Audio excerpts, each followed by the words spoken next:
To, assalamu alaikum. Ka gabatar mana da kanka. To, alhamdulillah rabbil alamin.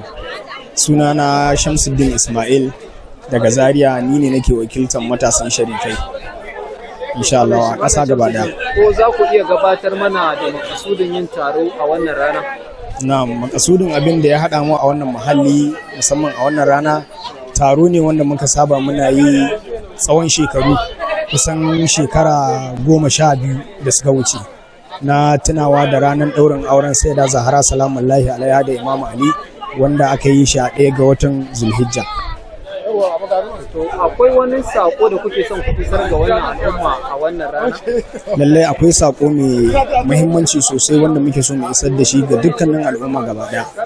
Allah subhanahu wata'ala bisa ni'imarsa da baiwarsa ya nufa ya kaddara cikin halittar da Allah subhanahu wata'ala ya halicci wata halitta mai baiwa mai daraja ita ce Sayyida Zahra salamullahi alaiha wanda Allah subhanahu wata'ala da kanshi ya saukar da aya wadda ya lallashi manzon tsira Muhammad sallallahu alaihi wa sallam cewa ya bashi kausar watan Sayyida Zahra kenan wanda ita ce mai yaɗo bayan maganganun da wasu suka yi na cewa shi abtar ne sai Allah ta'ala ya share masa hawaye da wannan babbar ni'ima da baiwa da Allah ta'ala ya wa al'umma gaba daya na samun Sayyida Zahra salamullahi alaiha sai zama irin wannan watan ne kuma irin wannan ranar ne na 1 ga wata Allah subhanahu wata'ala ya daura wa Imam Ali auren Sayyida Zahra salamullahi alaiha domin ya zama an samar da wannan kausar din ma'ana mai yaɗo ya zama an samar da zuriya ɗayi ba wanda wannan zuriya ita ce wayanda a'immatu ahlul bait suka gangaro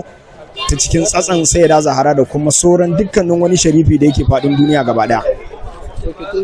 A takaice Sidi za mu so mu ji wani sako kuke so ku isar ga su shurafa especially matasa. To alhamdulillah rabbil alamin musamman sakon da muke so mu isar ga yan uwa sharifai musamman matasa matasan sharifai na wannan harka islamiyya da kuma sauran matasa waɗanda sharifai ne bayan harka ba. Sakon guda biyu kenan za su kasance.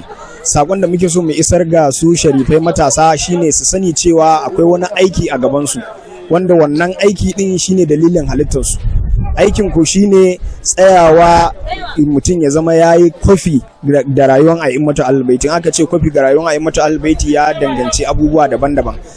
Sadaukarwa ne, mujahada ne, ilimi ne, takawa ne da duk sauran siffofi wanda siffa ne na a'immatu ahlul-baiti. Wajibi ne shi duk wani matashi sharifi ya zama ya sifantu da wannan sufa din domin ya zama in an gan shi ya zama a ga addini ne, in an ji muryan shi a ji sakon addini ne zai isar, ya zama kuma mutum wanda zai zama jajirtacce tsayayye da kakke wanda zai zama dan gwagwarmaya. Ma'ana su a imatu albaiti dukan su yan gwagwarmaya ne, ba wanda ba dan gwagwarmaya ba. To abin mamaki in ya zama aka samu sharifi wanda misali shi ba dan gwagwarmaya ba ko kuma gwagwarmaya ba ta dame shi ba, to sai a ce bai sifantu da sufar gidansu ba, saboda sufar gidan manzon Allah sufar gwagwarmaya ne.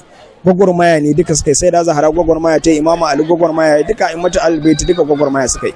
Wannan ga yan uwa sharifai kenan waɗanda su matasa kenan na harkar islamiyya.